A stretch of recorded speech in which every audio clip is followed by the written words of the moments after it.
Assalamualaikum warahmatullahi wabarakatuh. Kawan, sebelum Anda memulai aktivitas hari, kita ikuti kajian Syarat Hikmah Dialog Fajar. Assalamualaikum warahmatullahi wabarakatuh. Alhamdulillah, senang sekali kawan, pagi ini saya Fitriana Ayu kembali di program Dialog Fajar kerjasama Suara Surabaya Media dengan Pesantren Al-Quran Nurul Falah Surabaya.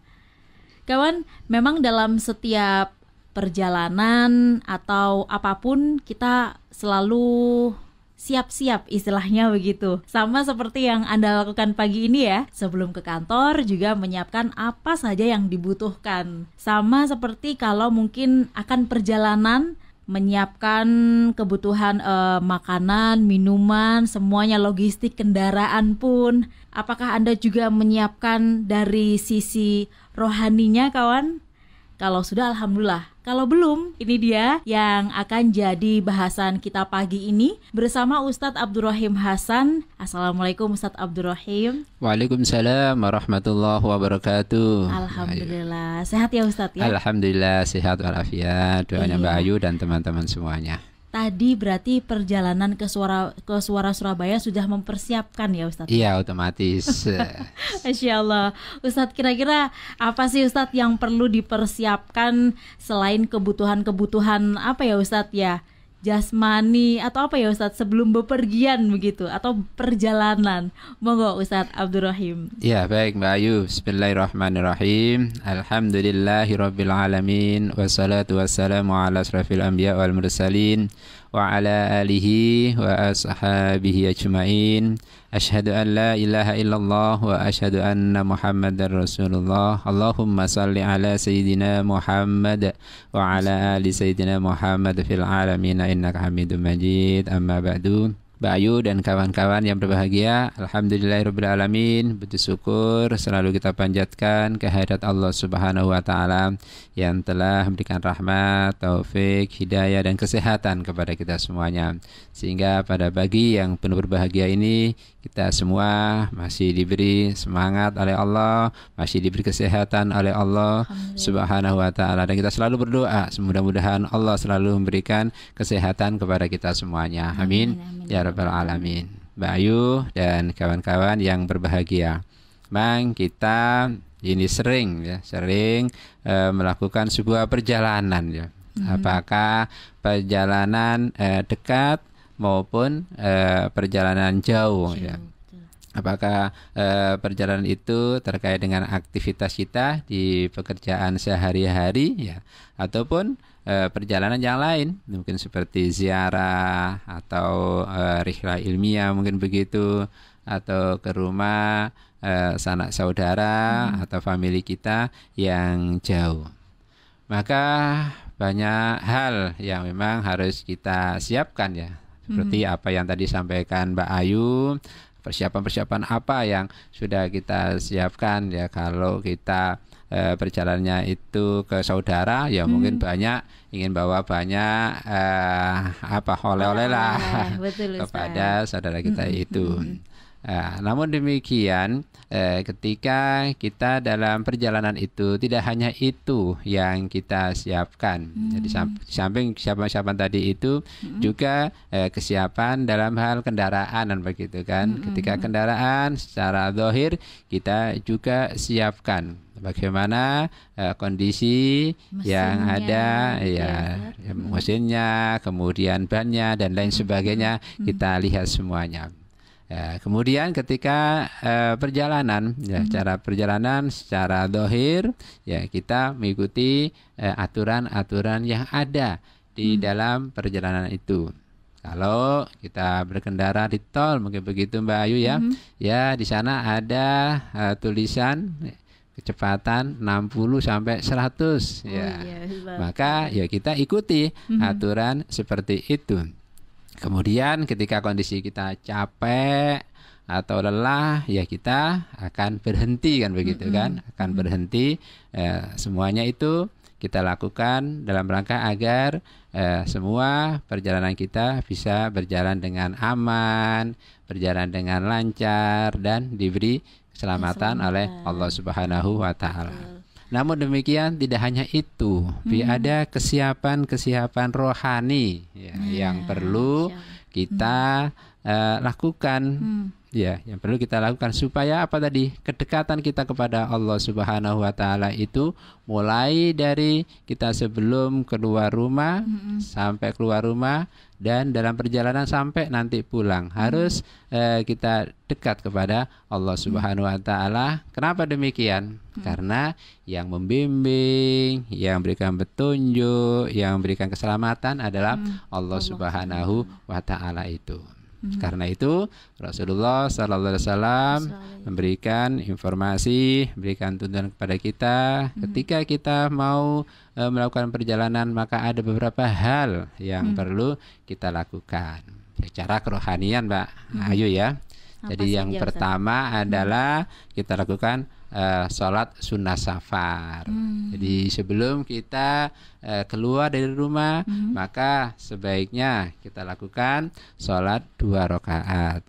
Sholat 2 rakaat itu disebut dengan sholat sunnah safar atau perjalanan. Sebagaimana Rasulullah Sallallahu Alaihi Wasallam bersabda, beliau mengatakan bahwa jika engkau keluar dari rumahmu, maka lakukanlah sholat 2 rakaat. Yang dengan ini akan menghalangimu dari kejelekan yang berada di luar rumah. Nah, begitu pula, dan jika engkau memasuki rumahmu, maka lakukanlah sholat 2 rakaat yang akan menghalangimu dari kejelekan yang masuk ke dalam rumah. Nah, jadi itu. Karena itu teman-teman atau kawan-kawan, mari kita lakukan sholat safar ketika kita mau melakukan perjalanan tadi itu. Karena kita tahu bahwa ketika kita melakukan perjalanan itu kita tidak tahu apa yang terjadi di luar sana. Waktunya itu kapan, Ustaz? Nah, waktunya adalah sebelum berangkat. Jadi sebelum berangkat, sebelum keluar rumah kita lakukan sholat safar dahulu. Kemudian setelah itu baru kita keluar. Nah, keluar kita awali dengan membaca apa? Ta'awud, Mbak. Kita baca ta'awud. Bunyinya minimal begini. A'udzu bikalimatillahi tammati min syarri ma khalaq. Seperti itu. Saya ulang, membaca ta'awud, yaitu a'udzu bikalimatillahi tammati min syarri ma khalaq. Seperti itu. Artinya aku berlindung dengan kalimat Allah yang sempurna dari kejahatan makhluk. Jadi ketika kita keluar supaya Allah memberikan keselamatan, itu minimal tadi kita membaca doa ta'awud tadi. Doanya pendek, Mbak Ayu, tapi luar biasa khasiatnya atau pahalanya. Jadi Rasulullah mengatakan apabila bacaan ta'awud itu kita baca waktu pagi, maka insya Allah Allah akan melindungi sampai sore hari gitu. Dan ketika kita baca sore hari, maka Allah akan melindungi sampai pagi hari. Dan begitu pula ketika kita baca saat bepergian, insya Allah Allah akan melindungi kita sampai nanti bepergian kita ini dari berangkat sampai pulang. Jadi seperti itu. Dilindungi dari apa? Itu pertanyaannya, Mbak Ayu. Yaitu dilindungi dari kejahatan makhluk yang berbahaya. Ya, kalau apa makhluk itu kan banyak, Mbak. Ada makhluk dari hewan ada makhluk yang kelihatan yaitu manusia, ada makhluk yang gaib ada jin dan lain sebagainya. Artinya Allah akan melindungi kita ketika kita membaca ta'awud tadi itu.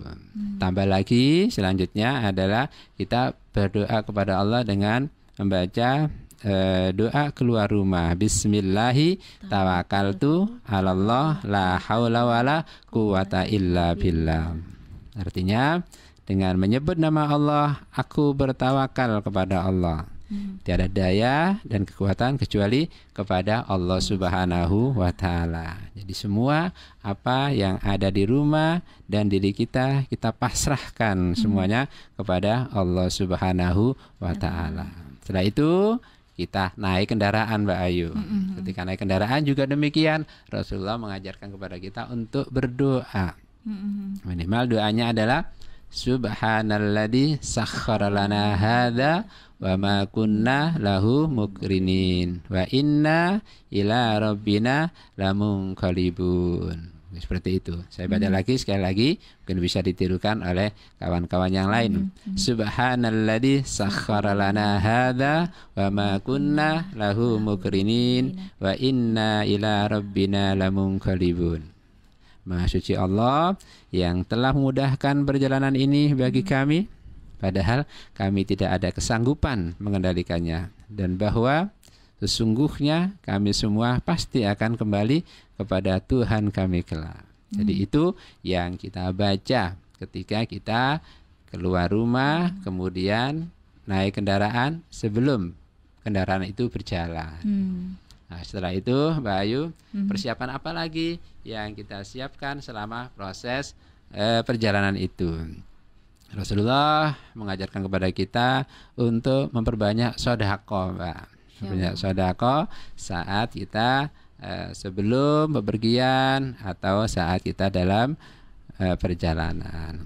Karena sesungguhnya sedekah itu adalah luar biasa. Banyak sekali pahala yang ada ketika kita melakukan atau bersedekah itu. Dia mengatakan bahwa dengan sedekah akan dihapus dosa-dosa kita, begitu. Diberikan ke siapa, Ustadz Abdul Rahim? Nah, sedekah itu macam-macam. Kalau di perjalanan ya, Ustadz. Iya. Jadi boleh kita berikan kepada sanak saudara kita, boleh kita berikan kepada orang lain, ya, boleh kita berikan kepada lembaga-lembaga. Jadi banyak. Sedekah kan ada dua, Mbak, ya. Sedekah wajib namanya zakat, dan sedekah sunnah kan gitu. Ini adalah sedekah sunnah tadi itu. Banyak kita berikan kepada anak yatim dan sebagainya. Nah, itu semuanya adalah sedekah yang bisa kita berikan kepada orang lain. Dan dengan sedekah itu maka sesungguhnya ada riwayat mengatakan akan membuka pintu rezeki kita, Mbak. Jadi dengan kita memberikan sedekah kepada orang lain itu adalah pada dasarnya kita memancing sedekah kita atau uang kita atau rezeki kita dari Allah Subhanahu wa taala itu. Ya, itu sebagaimana dalam hadis qudsi itu Allah mengatakan bahwa hai anak Adam, infaklah dengan hartamu, niscaya aku akan memberikan nafkah kepadamu, kata Allah. Ya, tadi itu. Jadi begitu kita memberikan sedekah kepada orang lain, maka sungguhnya Allah akan memberikan sedekah kepada kita. Itu kita pancing sedekah kita untuk mendapatkan yang lebih tadi itu. Sedekah kepada orang-orang yang ada di jalan, katakanlah pengatur jalan yang ikut menyeberangkan kita, itu apakah juga disebut sedekah, Ustadz? Niatan kita, semuanya kan tergantung niatan kita. Bismillah ya Allah, dengan sedekah ini, ya sedekah ini mudah-mudahan ini adalah akan menjadikan kelancaran perjalanan kita itu. Karena Rasulullah mengatakan kan bahwa as-sadaqatu tadfa'ul bala. Jadi setiap kita melakukan sedekah, maka Allah akan menjauhkan dari bencana kita itu. Sedekah itu bisa menolak musibah atau mara bahaya itu. Maka karena itu tadi saya bilang niatannya gitu memang kalau ada kan begitu yang mengatakan di jalan dan sebagainya. Ya laki-laki kan tergantung kita ya, tergantung kita dari bagaimana sisi mana kita bisa memberikan sebuah sedekah itu kepada orang lain tadi itu. Lalu kita katakan Bismillah, kita niat sedekah, ya Allah yang Engkau yang mengetahui kan begitu. Maka dengan niat sedekah, dengan begitu mudah-mudahan Allah akan menolak musibah kita atau memberikan keselamatan itu. Iya, selanjutnya Mbak Ayu, dalam perjalanan itu kita coba juga kuatkan, dekatkan diri kita untuk selalu membaca sholawat kepada Rasulullah Muhammad Sallallahu Alaihi Wasallam. Ya, daripada kita di jalan ngobrol-ngobrol, ya ngobrol-ngobrol, apalagi karaokean dan gitu.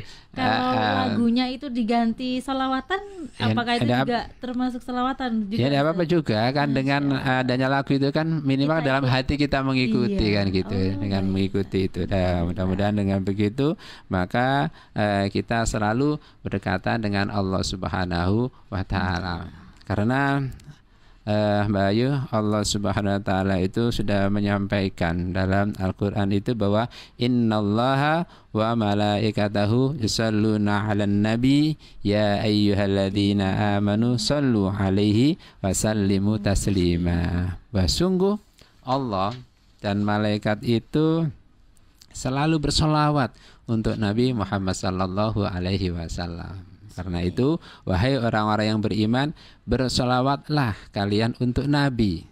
Ucapkanlah salam penghormatan kepadanya. Jadi Mbak Ayu, Allah dan malaikat itu selalu bersolawat kepada Rasulullah Muhammad sallallahu alaihi wasallam. Apalagi kita sebagai umatnya, khususnya pada waktu di perjalanan, daripada ngelamun atau bincang-bincang yang kurang manfaat, maka kita lakukan baca sholawat karena sangat banyak sekali pahala atau imbalan dari ketika membaca sholawat itu. Ada yang mengatakan bahwa ketika kita membaca sholawat maka nanti Rasulullah akan berikan syafaat dan begitu. Ya, kemudian dilanjutkan lagi Mbak Ayu, adalah ketika kita melakukan perjalanan maka jangan lupa kita melaksanakan sholat 5 waktu. Sholat 5 waktu itu harus kita lakukan dimanapun kita berada, harus kita lakukan, apalagi ketika dalam perjalanan. Alhamdulillah kita saat ini tidak kesulitan untuk mencari tempat sholat, apakah itu di pom bensin, apakah itu di ketika di teman di rest area. Nah, itu tidak ada kesulitan. Maka Allah memberikan kemudahan kepada kita, keringanan kepada kita yang melakukan perjalanan itu untuk melaksanakan sholat. Ya, ada sholat jamak namanya. Jadi 2 waktu Zuhur sama asar digabung menjadi satu, apakah di zuhur maupun di asar. Begitu. Ada maghrib sama isya juga digabung, itu jamak namanya. Kemudian dikosor, diringkas, jadi yang zuhur 4 menjadi 2, yang asar 4 menjadi 2, maghrib 3 menjadi 3, tetap ya 3, kemudian Isya 4 menjadi 2. Jadi sudah dikumpulkan apakah di zuhur atau di asar kan begitu. Kemudian apakah di maghrib atau di isya. Jadi dua-dua, zuhur sama asar, kemudian maghrib sama isya. Nah, dengan begitu maka mudah-mudahan kita dalam perjalanan itu selalu berdekatan dengan Allah Subhanahu wa taala, karena kita tahu bahwa kondisi saat di jalan itu kita tidak mengetahui apa yang terjadi itu. Karena itu maka kita selalu dekat dengan Allah Subhanahu wa taala. Demikian Mbak Ayu, beberapa hal yang bisa kita lakukan secara rohani saat melakukan perjalanan. Semoga kita bisa terapkan dalam perjalanan kita dan saat kita bepergian nanti. Amin. Amin ya rabbal alamin. Terima kasih Ustadz Abdul Rahim, diingatkan tidak hanya persiapan dohir tapi batin juga kawan. Semoga Anda pun selalu diberi kesempatan untuk menyempatkan apa-apa saja tadi ya, terutama sholat itu Ustadz ya. Biasanya alasannya kena macet atau apa akhirnya lupa tidak sholat. Semoga kita dijauhkan. Amin. Amin. Terima kasih kawan. Saya Fitriana Ayu bersama Ustadz Abdul Rahim Hasan pamit. Wassalamualaikum warahmatullahi wabarakatuh. Waalaikumsalam warahmatullahi wabarakatuh. Program Dialog Fajar yang baru Anda simak kerjasama Suara Surabaya dan Pesantren Al-Quran Nurul Falah Surabaya, lembaga dakwah yang amanah, profesional, dan berbasis Al-Quran. Pesantren Nurul Falah mencetak guru-guru Al-Quran dengan metode tilawati dan tahfidz Al-Quran. Informasi dan pemberian donasi hubungi 031 828 1278 atau nurulfalah.org. Wassalamualaikum warahmatullahi wabarakatuh.